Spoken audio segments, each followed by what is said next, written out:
नमस्कार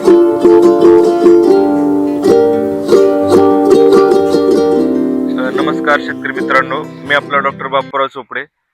ही आपली पेरूची बाग आहे आणि आज आपण पेरूच्या लागवडीबद्दल माहिती घेणार आहोत. पेरूची लागवड करताना आपण हलकी ते मध्यम प्रकारची जमीन निवडावी. जास्त काळी चुनखडीची चोपणाची जमीन निवडू नये, कारण अशा चोपणाच्या किंवा चुनखडीच्या जमिनीमध्ये पेरूचं पीक चांगलं येत नाही. आणि लागवड करण्याच्या अगोदर आपण माती परीक्षण जरूर करून घ्यावे. आता हवामान बघा, पेरूच्या वाढीसाठी उष्ण ते कोरड्या प्रकारचं हवामान चांगलं मानवतं. आता स्पेसिंग बघा, पेरूची लागवड करताना तुम्ही 10 फूट बाय 4 फूट या अंतरावर करावी. म्हणजेच प्लांट पॉप्युलेशनचा जर आपण विचार केला तर एकरी 1090 आपल्याला रोपे बसणार आहेत. आता व्हरायटी बघा, पेरूची लागवड करताना तुम्ही तैवान पिंक किंवा रेड डायमंड, ज्याला आपण गुजरात रेड किंवा जारू रेड म्हणतो, या दोन्हीपैकी एक व्हरायटीची निवड करावी.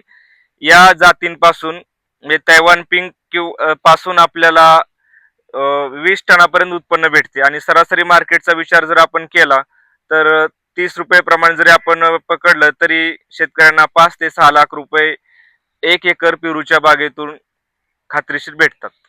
धन्यवाद.